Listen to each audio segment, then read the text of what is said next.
안녕하세요. 책 읽어주는 편안한 엄마입니다. 오늘은 한국 근대문학가의 대명사와도 같은 작가 이광수의 역사 단편소설 가시를 읽어드리겠습니다. 작가 이광수는 1892년 평북 정주의 가난한 집안의 아들로 태어나 1902년 콜레라 전염병으로 부모를 여의고 고아가 된 후 동학에 입도하기도 하고 면석이 노릇도 하는 등 고생을 거듭하다가 일본에 유학하여 와세다 대학 철학부에 입학하였으나 1917년 대학 3년의 중퇴 후 평소 지병인 폐병에 시달리면서도 무정을 매일신보에 연재 발표한 후에 자녀중심론, 신생활론을 발표하여 세인의 주목을 받았습니다. 1939년 창씨 개명하면서 일제의 정책에 동조하여 해방 후 지탄을 받았으나 그는 민족을 위하여 한 일이라고 주장하였으며 6.25 사변 나던 해 7월 12일 납북된 후 생사불명이 되었습니다. 호는 춘원이며 그의 작품은 이상주의의 바탕을 둔 계몽의식을 나타내고 있습니다. 가실은 천리박의 애인이라고도 불리우는 작품으로 삼국사기 열전의 제8설시녀의 이야기를 원본으로 하고 있습니다. 저희 낭독과 함께하는 이 시간이 여러분의 바쁜 일상에 잠시의 여유로움을 드릴 수 있기를 소망하며 구독과 좋아요를 눌러주시기 바랍니다. 지은이 이광수 가실. 때는 김유신이 한창 들날리던 신라 말이다. 가을볕이 쬐듯이 비치인 마당에는 벼낙가리, 콩낙가리, 모밀낙가리들이 우뚝우뚝 섰다. 마당 한쪽에는 겨우내 떼일 통나무 더미가 있다. 그 나무 더미 밑에 어떤 17살 된 어여쁘고도 튼튼한 처녀가 통나무에 걸터 앉아서 남쪽 한길을 바라보고 울고 있다. 이때에 어떤 젊은 농꾼 하나의 큰 도끼를 메고 마당으로 들어오다가 처녀가 앉아 우는 것을 보고 우뚝 서며 "아기 왜 울어요?" 하고 은근한 목소리로 묻는다.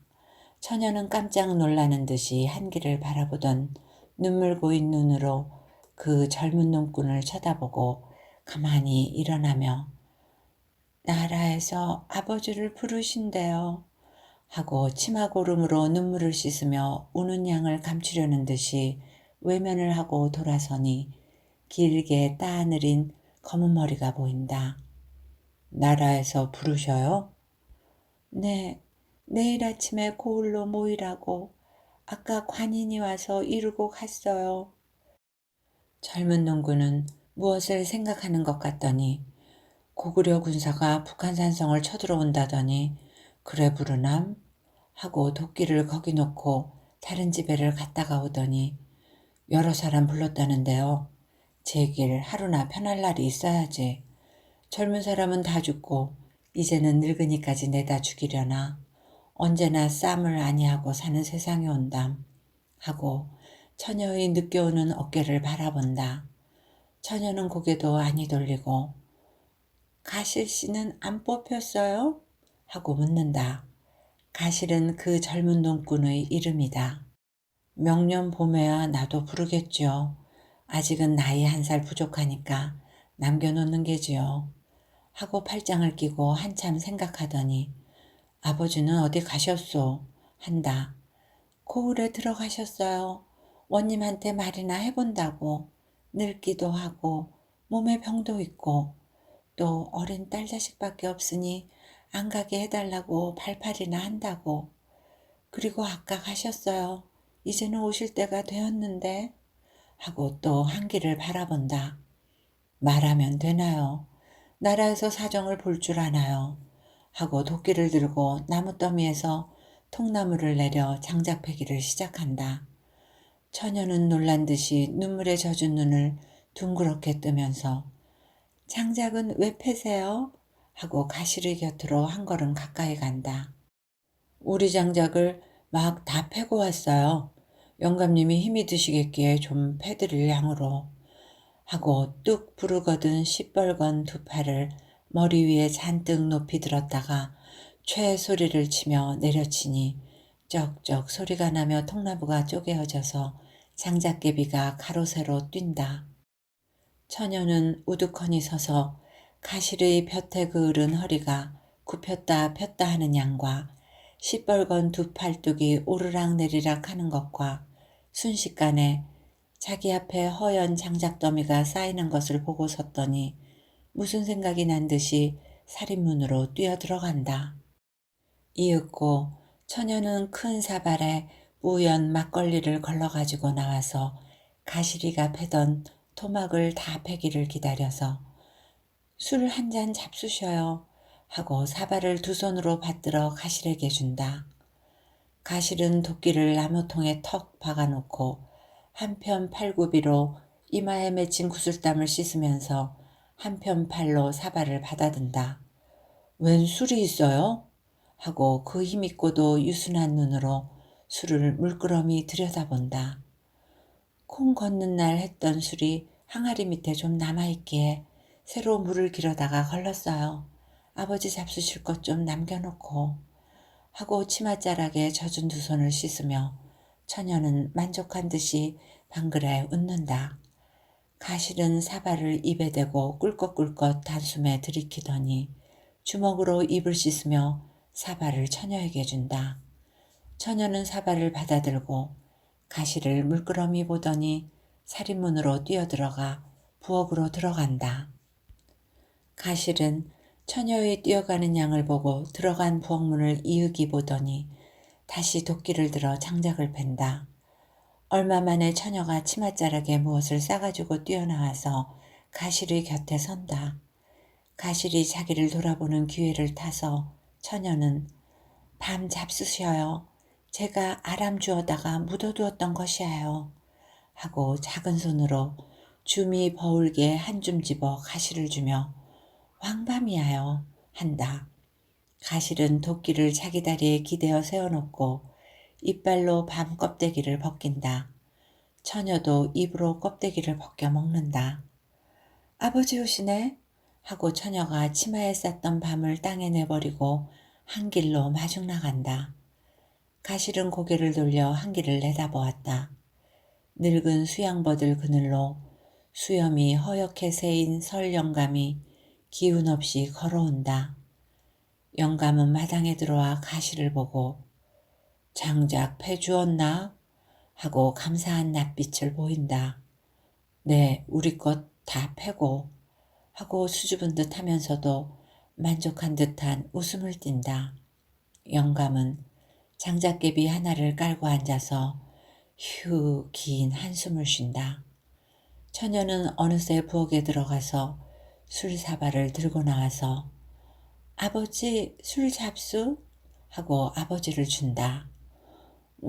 술이 남았든 하고 딸에게서 술 사발을 받으며 이 사람도 한 잔 주지. 한 사발 드렸어요. 아버지 잡술 건 남겨놓고 하면서 처녀는 가실을 본다. 가실은 저는 잘 먹었습니다. 어서 잡수시오. 아직도 무엇을 하려면 더운데요. 하고 영감의 피곤한 듯한 얼굴을 본다.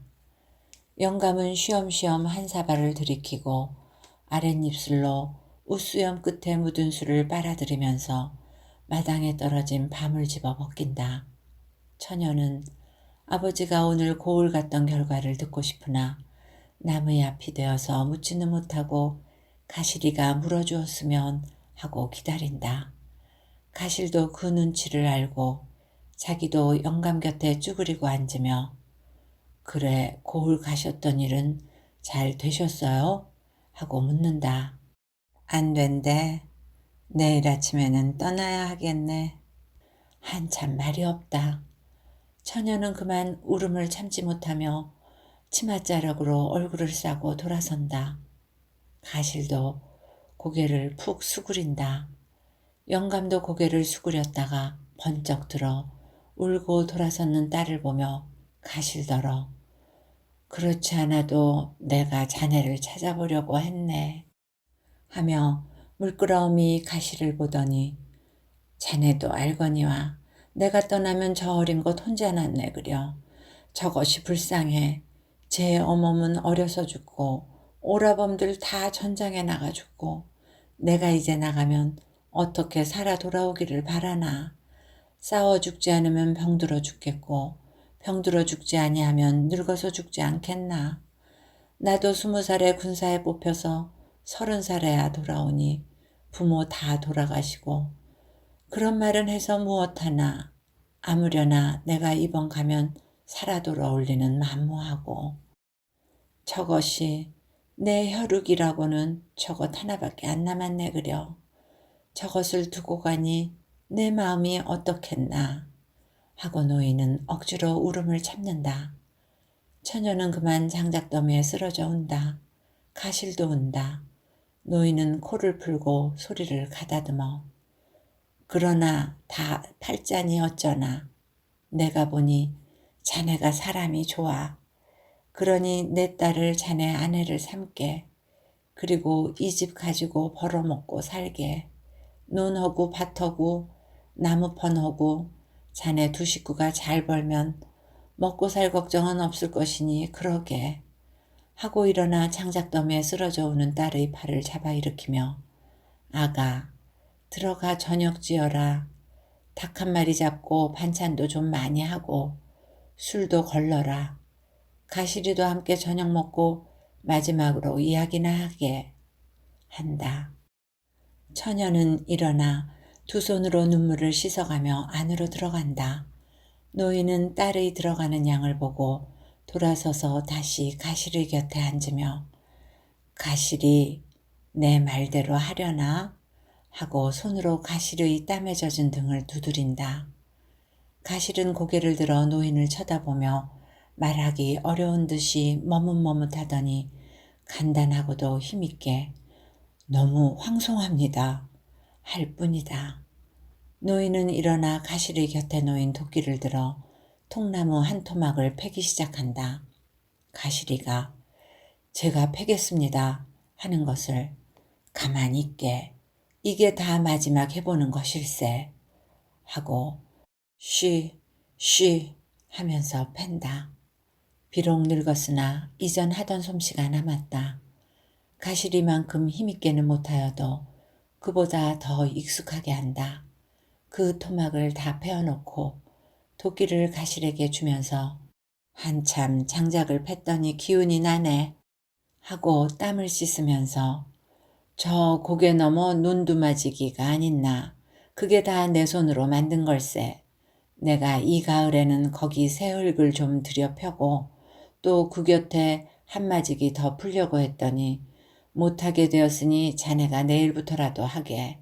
그리고 저 소 외양간은 접쪽으로 옮기게 하고 아무 근심 없는 듯이 벙글벙글 웃더니 문득 무슨 근심이 생기는 모양으로 내가 혼인하는 것을 못 보고 가서 안 되었네마는 이 변화 다 타작을 하거든. 동네 사람들이나 청해서 좋은 날 받아서 잔치나 잘 하게 하고는 퍽 언짢아 하는 빛을 보인다. 가실은 다만 들을 따름이요 아무 대답이 없다. 이튿날 새벽 첫 다구리에 일어나서 처녀는 절구에 쌀을 쓸고 물을 길어오고 닭을 잡아 밥을 지었다.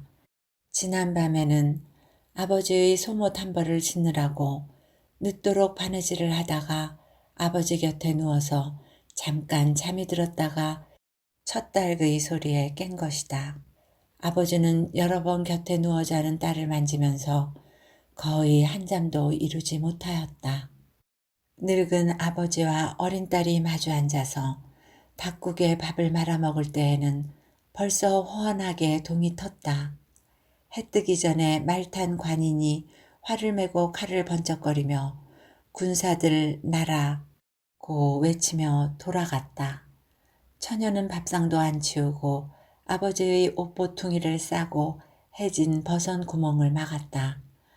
길치장하기에 울 새도 없었다.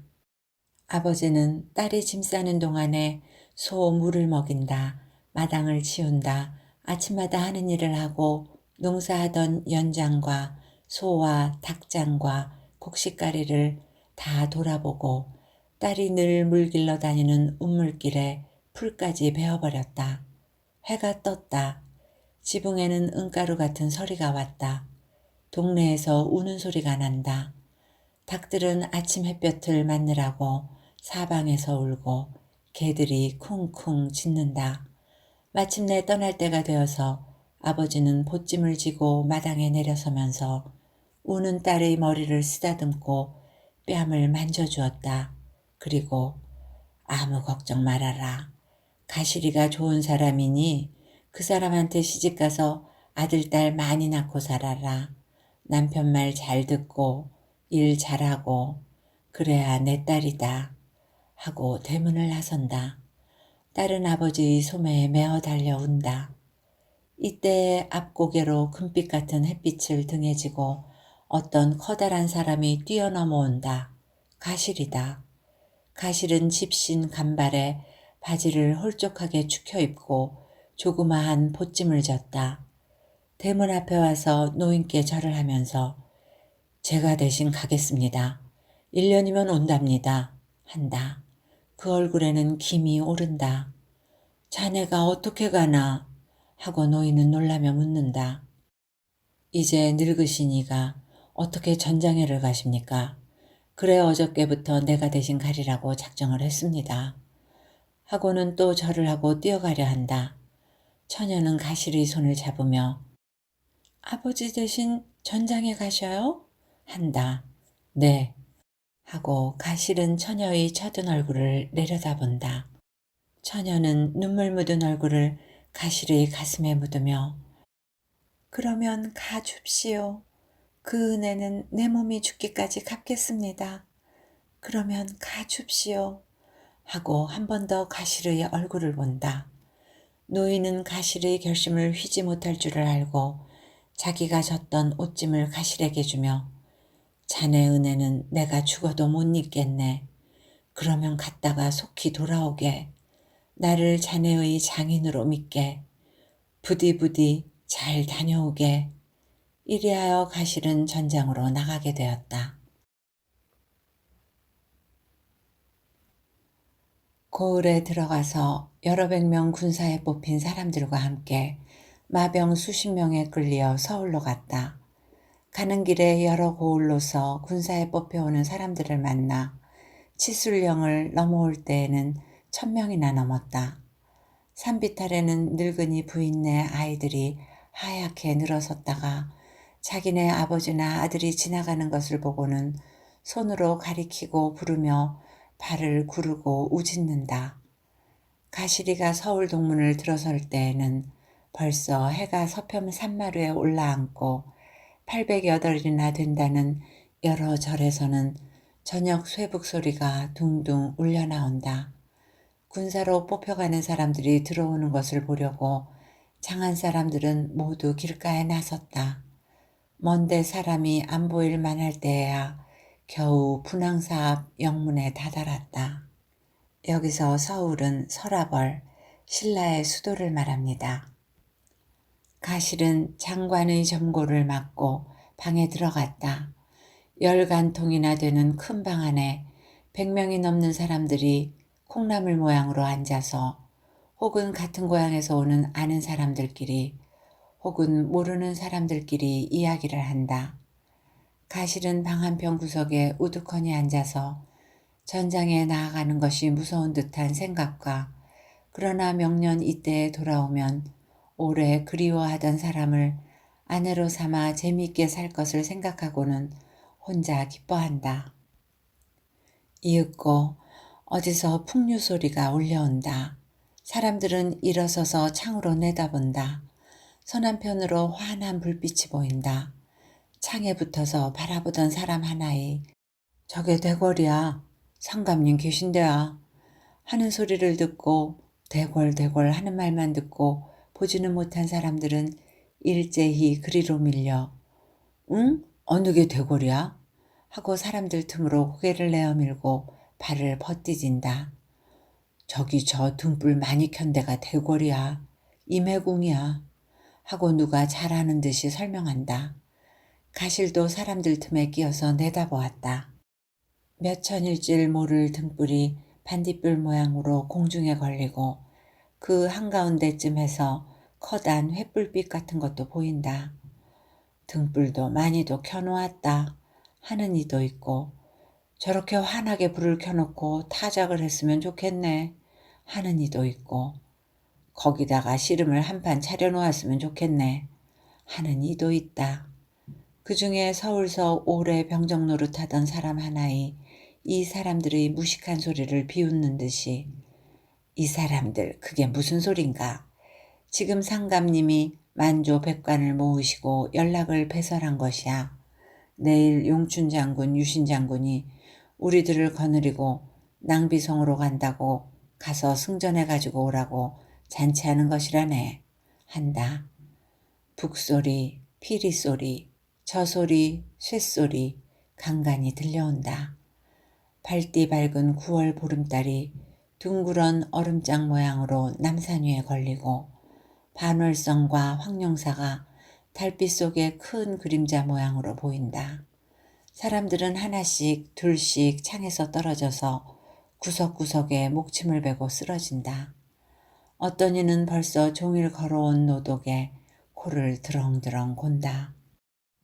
집을 버리고 처자를 버리고 눈과 밭과 소를 떠나서 전장에 죽으러 나가는 어린아이 같은 백성들이 팔다리를 탕탕 둘러치며 코를 드렁드렁 골고 어제 떠난 집을 꿈꿀 때까지 가늘었다 굵었다 끊겼다 이었다 하는 임해궁 대궐 풍악 소리는 달빛에 떠와서 창틈으로 스며들어왔다. 가실도 처음에는 한참 잠이 안 들었으나 어제 종일 장작을 패고 오늘 종일 길을 걷던 노독에 동요가도 모르게 잠이 들었다. 달이 거의 서산에 걸린 때 사방절에서 일제히 종소리가 울려오고 그 중에 바로 영문결에서 치는 분황사 종소리는 고뇌 자던 군사의 꿈을 모두 깨뜨려 놓고 말았다. 나발소리, 주라소리가 영문 안에 일어난다. 자던 군사들은 둥지를 흔들린 벌 모양으로 여러 방으로서 쏟아져 나와 마당에 모여선다. 마당 한가운데는 활과 화살통이 산더미같이 쌓이고 울긋불긋한 깃발이 횃불빛에 나부낀다. 해뜨자 천여 명 군사가 제1대로 남대문을 나서서 설을 향하고 떠났다. 말탄 군사도 있고 짐 실은 수레도 있다. 군사들은 모두 활과 살통을 메고 어떤 군사는 큰 창을 메었다. 가실도 큰 활과 살통을 메고 물들인 군복을 입었다. 어제까지 호미와 낫과 장작 패는 도끼를 들고 화평하게 살던 농부들은 하루아침에 활을 메고 칼을 차고 사람을 죽이러 가는 군사로 변하였다. 어디로 가는 모양이야? 하고 가실이 뒤에 오는 한 사람이 누구더런지 모르게 묻는다. 누가 아나 끌고 가는 대로 따라가지 하고 누군지 모르는 사람이 대답한다. 백제놈들이 또 쳐들어왔나? 이번에는 고구려 놈이라든가.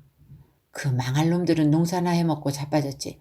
왜 가만히 있는 사람들 들쑤셔거려서 못 견디게 굴어. 글쎄나 말이지. 또 그놈들은 우리네 신라 사람들이 들쑤석거린다고 그러겠지. 이러한 말도 나오고 또 어떤 때에는 글쎄 우리는 무얼 먹겠다고 터덜거리고 가. 먹긴 뭘 먹어. 싸우러 가지. 글쎄 무엇 먹겠다고 싸워. 한참 대답이 없더니 누구는 갈 일이 있어서 가나 가라고 그러니까 가지 하고 성난 듯이 픽 웃는다. 이 말에 대단히 재미있는 모양으로 우리더러 싸우러 가라는 사람은 누구야? 아버지 말도 잘 안 들으려고 드는 우리더러? 하고 더 크게 웃는다. 참 누가 가라기에 가는 길이야 하고 누가 또 웃는다. 안 가면 잡아다 죽인다니까 가지. 이 말에 모두 참 그렇다 하는 듯이 아무 말들이 없다. 가실은 나는 늙은 장인 대신 나가는 길이야 하고 생각하고 혼자 기뻤다. 이 모양으로 밤이면 한둔하고 낮이면은 걸어 낯선 강을 건너 낯선 벌을 지나 어마어마한 큰 영을 넘어 이렁저렁 서울을 떠난 지 10여일에 바다같이 넓은 노돌 나루턱을 건너 한양에 다다랐다.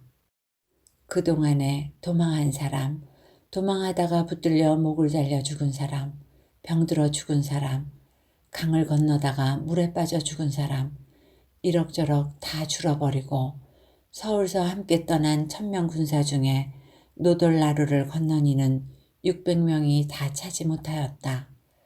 가실과 같이 온 군사가 노도를 건너는 날은 삼각산으로 한이바람이 냅다 불고 좁쌀 같은 쌀락눈이 펄펄 날렸다. 본래 한양에 있던 군사들은 모두 노닥노닥한 옷에 얼굴에 핏기 하나 없다. 그네들은 집에서 올 때 가지고 온 옷도 다 입어 헤어지고 까맣게 때 묻은 군복을 입고 덜덜 떨고 섰다. 새로 가실과 같이 온 군사들은 이 광경을 보고 모두 소름이 끼쳤다. 왜 다들 젖골이야? 해골만 남았으니. 우리도 젖골이 될 모양인가? 죽지 않아야 젖골이라도 되지. 이런 말들을 하며 모두 풀이 죽어서 섬거적편 영문에 들어갔다. 이날은 서울 군사들이 20여일이나 먼 길에 새로 왔다 하여 소를 여러 마리 잡고 술을 많이 내어 큰 잔치를 베풀었다. 가끔 고구려 마병이 기웃기웃 모학제로 엿보고 서울서 구원병은 오지 아니하고 그래서 이곳서 수자리 사는 군사들은 하루도 마음을 놓지 못하고 밤잠도 잘 자지 못하다가 이번에 새 군사 오는 것을 보고 다들 기뻐하였다. 그 판에 오래 굶주렸던 창자에 쇠고기를 실컷 먹고 술을 마시니 추운 것과 고향, 그리운 것도 잊어버리고 모두 신이 나서 떠들고 논다.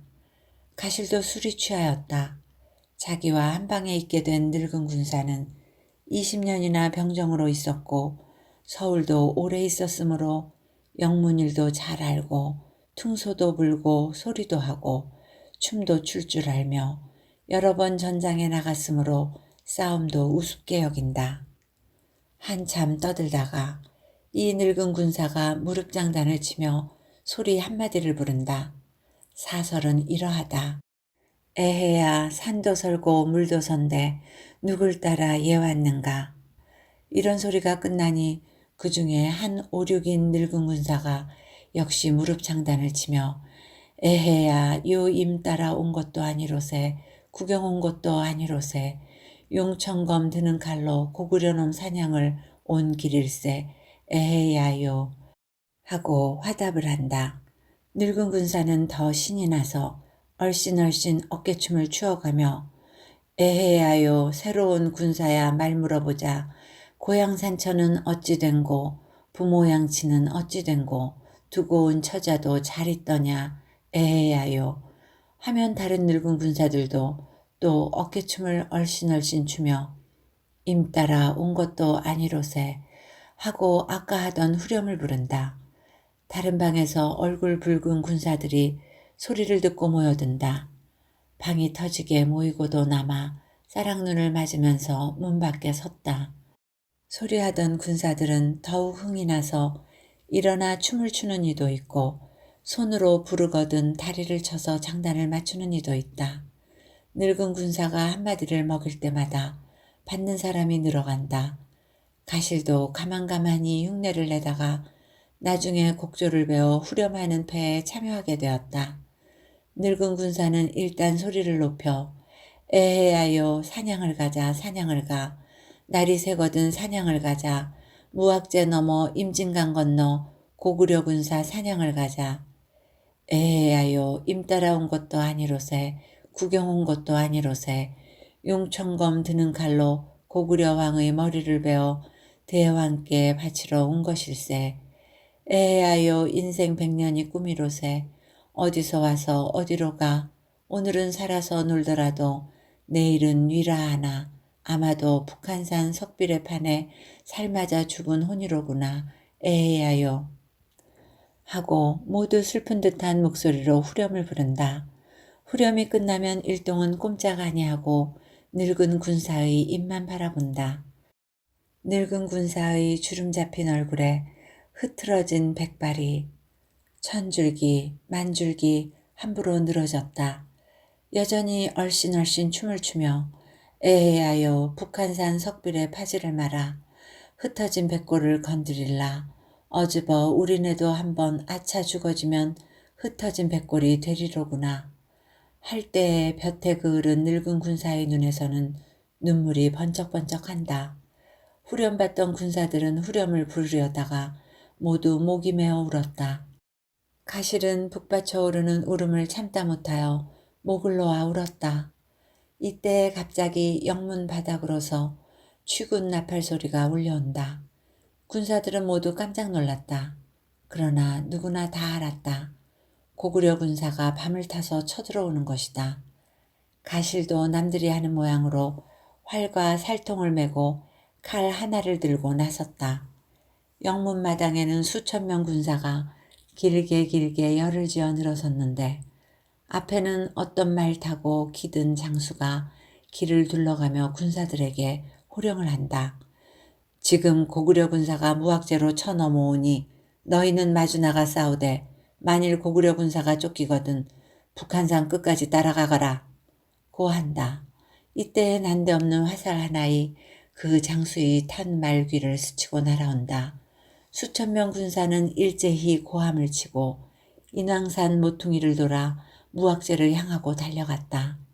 새벽이 되어 총가에 달기 울 때 군사들은 북한산 끝에 다다랐다. 고구려 군사는 죽은 사람과 말과 살 맞아 엎드러진 군사를 내버리고 낭비성으로 달아나고 말았다. 신라 군사 중앙에서도 200여 명이 죽었고 소리 매기던 늙은 군사도 어디 간지 보이지를 아니하였다. 가실은 그 이튿날 여기저기 찾아보고 물어도 보았으나 아는 사람이 없었다. 이곳에 진치고 있는지 10여일 후에 용춘 장군과 유신 장군이 거느린 8,000대군이 들어오기를 시작하였다.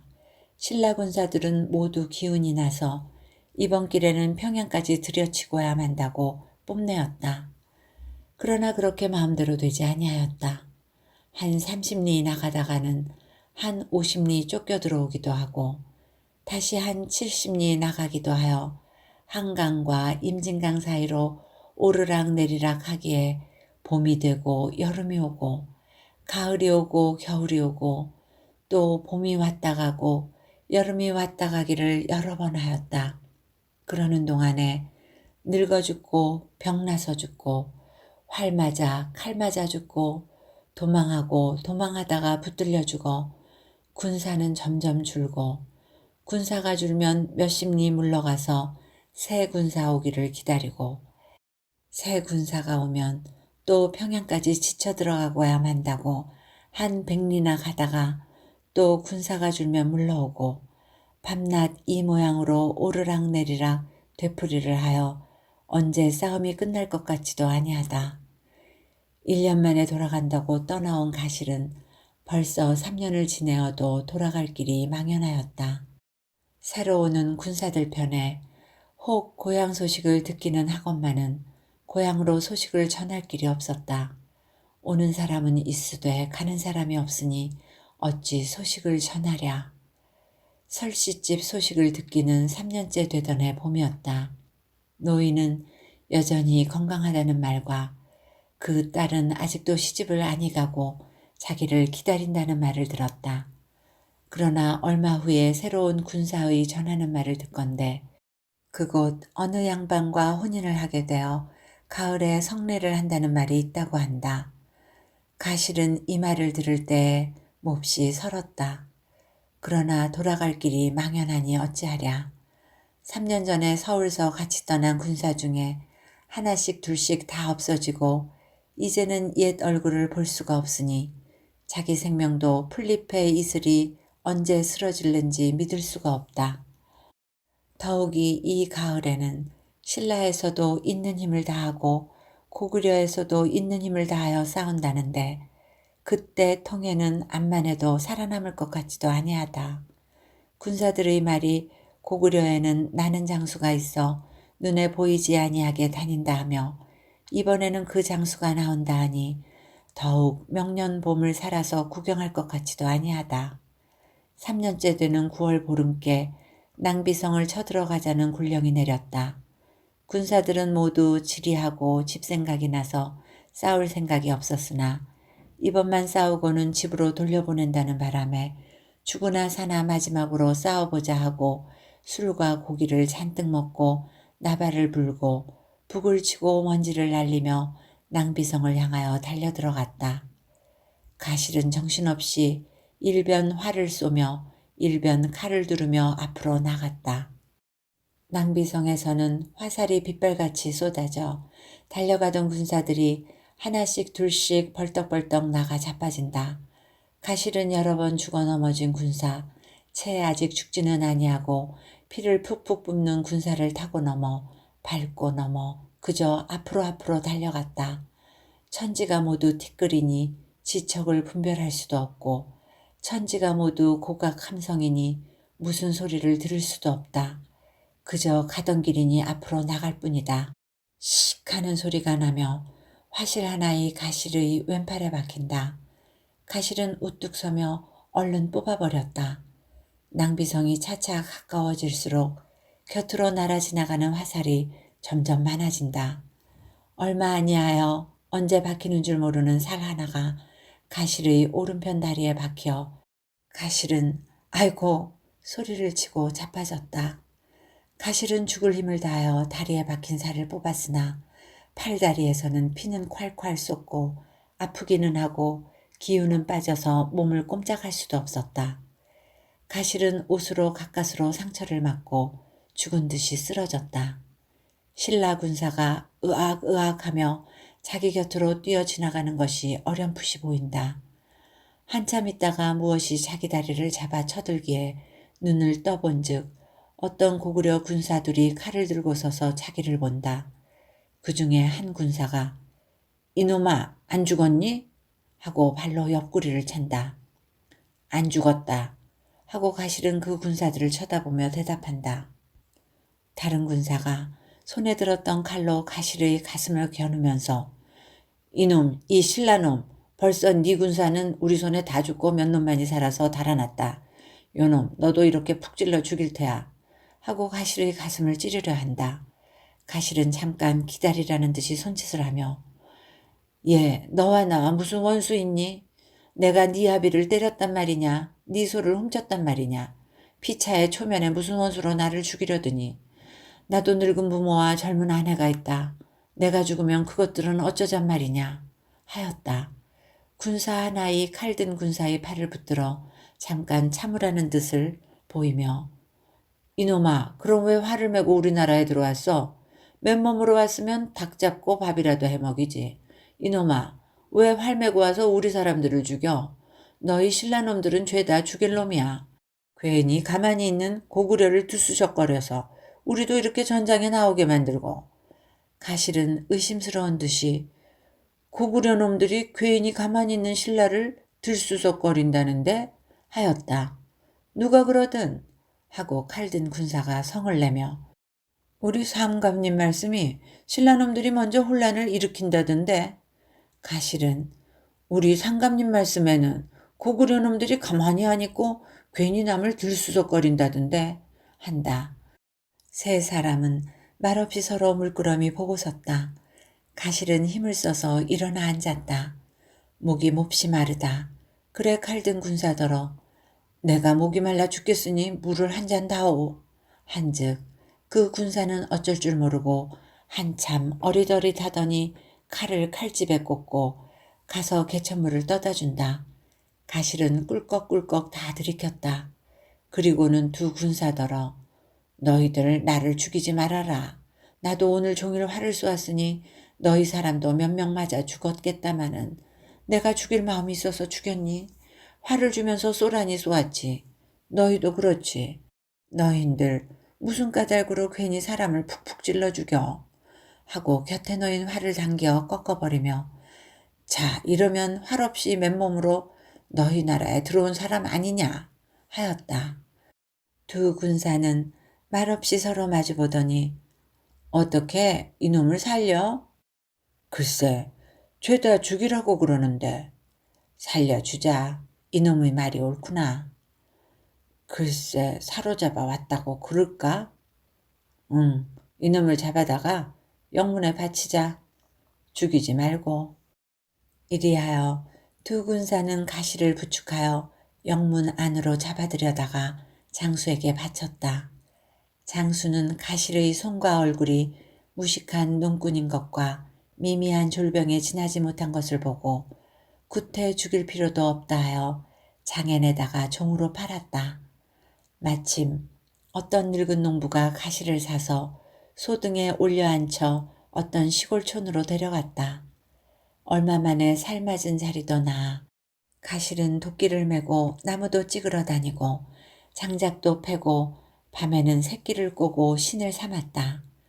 처음에는 신라놈 잡아왔다고 모두 구경을 오고 아이들도 따라다니며 신라놈 당나라 개 하고 놀려먹더니 차차 자기네와 똑같은 사람인 것을 알게 되어 일꾼들끼리도 서로 친구가 되고 말았다.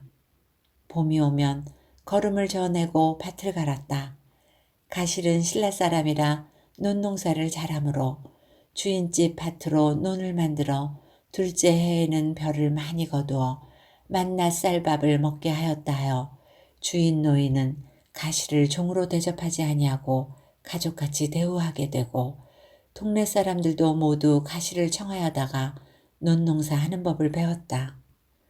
고구려에서는 거의 전쟁이 끊일 날이 없어 농사를 힘쓰지 아니하므로 논밭이 다 황무하고 또 그때까지는 논농사하는 이는 평양 근방밖에는 없었다. 이리하여 가실은 이 동네에만 이름이 날 뿐 아니라 이웃 동네에까지 이름이 났다. 사람 좋고 힘써 일 잘하고 그 중에도 논을 만드는 데는 선생이라 하여 칭찬이 둘레였다. 이렁저렁 또 3년이 지났다. 가실은 해마다 가을이 되면 주인 노인 떨어 놓아 보내주기를 청하였으나 주인은 본국에 돌아가면 도리어 생명이 위태하리라는 것을 핑계로 놓아주지를 아니하고 또 지금 16살 되는 딸의 사위를 삼으려는 뜻을 가졌다.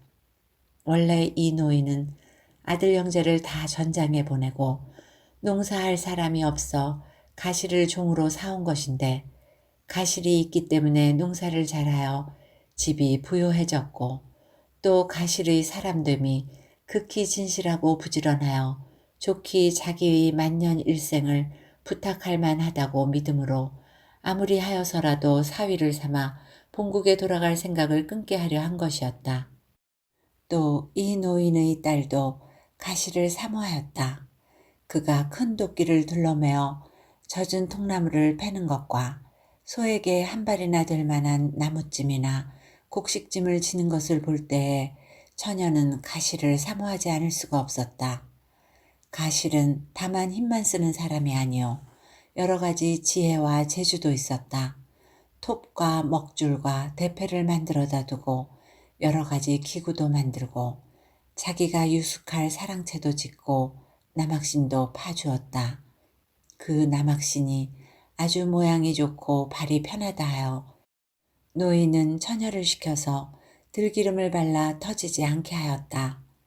또 농사하는 여가에는 쑥대로 발을 만들고 민통을 만들어 붕어와 잔고기와 게를 잡아오면 처녀가 앞 개천에 나가 말끔히 씻어다가 풋고추를 넣고 졸여 먹었다. 노인은 이것을 썩 좋아하였다. 가실은 잠시도 가만히 있지를 아니하고 무엇이나 일을 하였다. 그래서 그 집은 늘 깨끗하고 없는 것이 없었다. 눈이 오기 전에 벌써 산더미같이 나무가 쌓이고 집신과 미투리도 항상 쌓아두고 신었다. 지난 겨울에는 처녀가 처음 길쌈을 한다 하여 가시리가 종일 산으로 돌아다니면서 좋은 제목을 구하여다가 물레 같은 것과 배틀을 만들었다. 이것은 길쌈만이 하는 신라 본이라 고구려의 것보다 훨씬 보기도 좋고 편리하였다. 이 밖에도 가시리가 한 일이 많거니와 그의 지혜와 재주는 동네 사람들도 다 탐복하였다. 그래서 가실은 온 동네에 없을 수 없는 사람이 되어 무슨 어려운 일이 있으면 부인네나 아이들까지도 가시리더러 좀 해달래야 하게 되었다.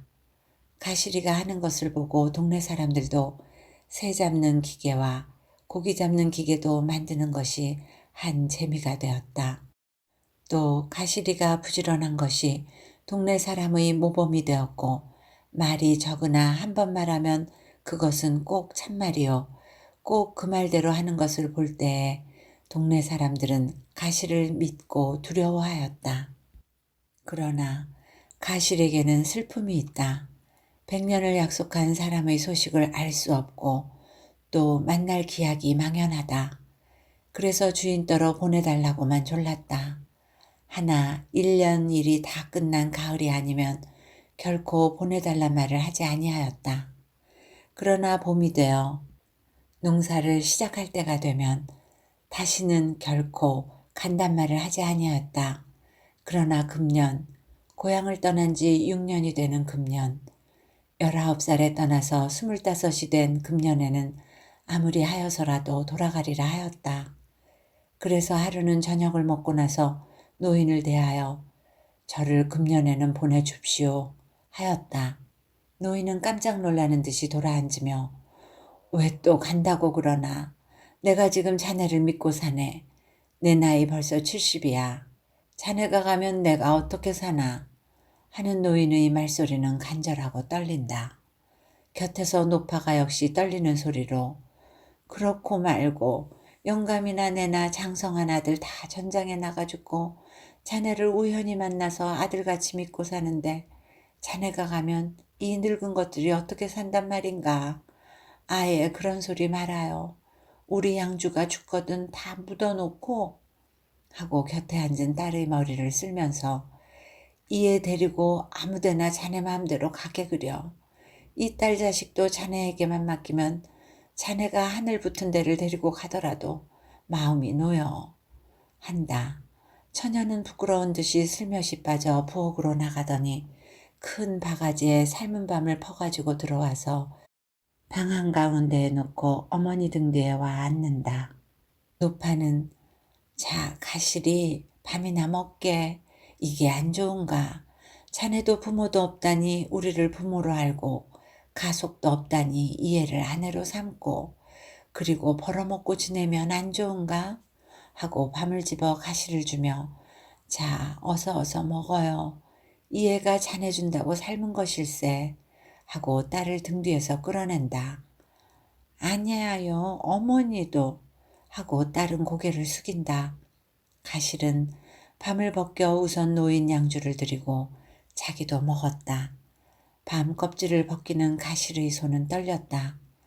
진실로 가실은 어쩔 줄을 몰랐다.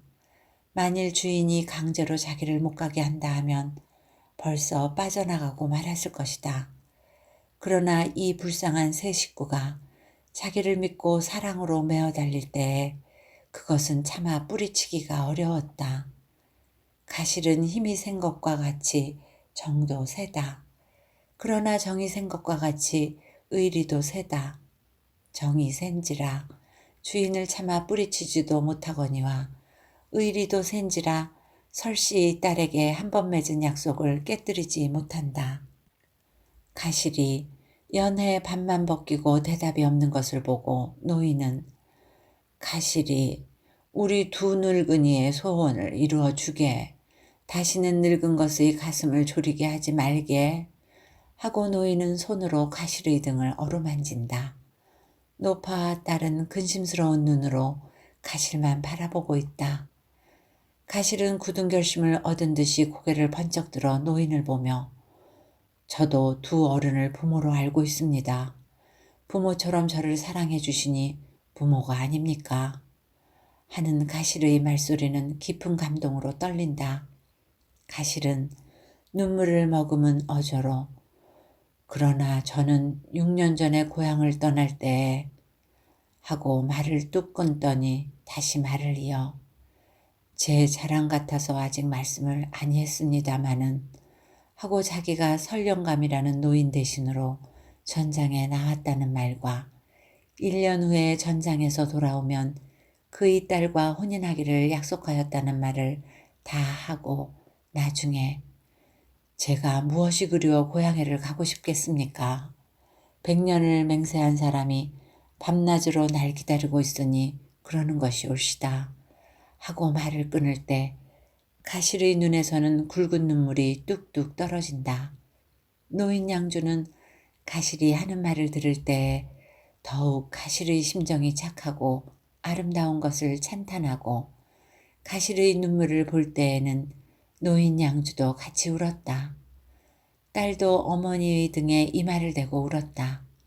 노인은 한 번 더 가실의 등을 어루만지며 자네는 하늘이 낸 사람일세. 과연 큰 사람일세. 어쩌면 남을 대신하여 죽을 자리에를 나간단 말인가. 옛말로는 우리 조상적에 그런 사람이 있었단 말도 들었지만은 자네 같은 큰 사람은 70평생에 처음 보네. 하고 칭찬하기를 말지 아니하다가 내 어찌 자네가 웃는 낮이 없고 늘 수심기가 있어 보이기에 그저 고향이 그리워 그러나 했더니 자네 말을 듣고야 알겠네. 하고 혀를 찬다. 높아도 눈물 씻고 목이 메인 소리로 내 어째 자네가 차차 수척해 가기에 웬일인가 했더니 그래서 그랬네 그려. 하고 역시 혀를 찬다. 딸은 슬며시 일어나 나가더니 건넌방에서 흑흑 느껴오는 소리가 들린다. 이튿날 아침을 일찍 지어 먹고 가실은 고국을 향하여 떠나기로 하였다. 노인 양주에게 3번 절하여 하직하고 3년 동안 정들인 동네의 동구로 나올 때에 노인은 손수 노자할 돈을 가실의 짐에 넣어주고 노파는 의복과 삶은 닭을 싸서 들어다주며 동네 사람들도 여러 가지 물건과 먹을 것을 싸다가 가실의 짐에 넣어주며 부디 잘 가라고 죽기 전 한번 만나자고 언짢은 얼굴로 작별하는 인사를 하며 동구 밖 강가까지 나온다. 가실은 동네 어른들께 신세 많이 졌노라고 그러나 처녀리 먼 나라에 다시 올 길이 망연하다고 손을 잡고는 석별의 인사를 하고 손을 잡고는 또 석별의 인사를 하였다.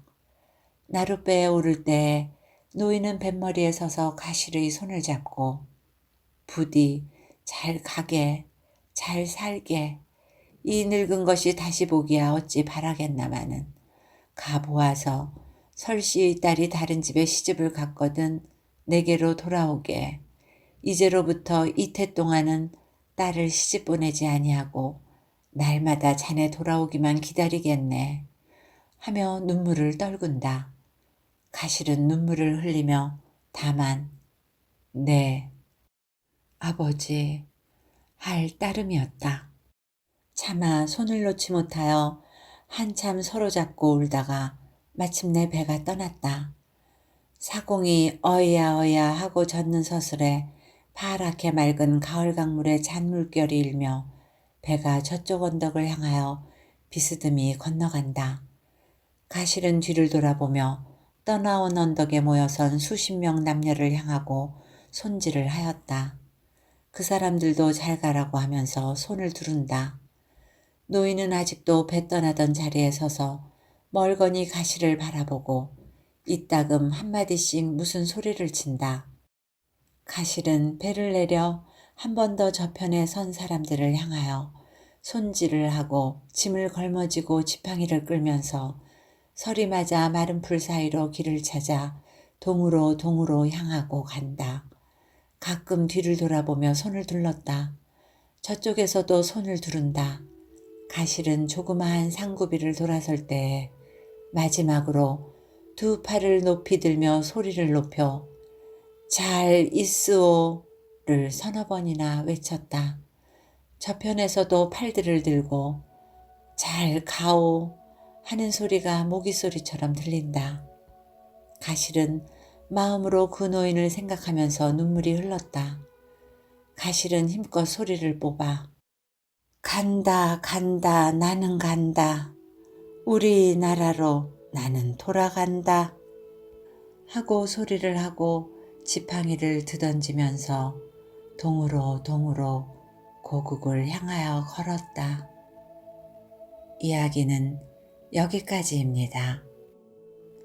삼국사기 열전 제8 설시녀를 원천으로 한 이 단편소설에서 주인공 가실의 행동 하나하나에는 춘원 이광수의 사상이 배어 있다고 할 수 있습니다.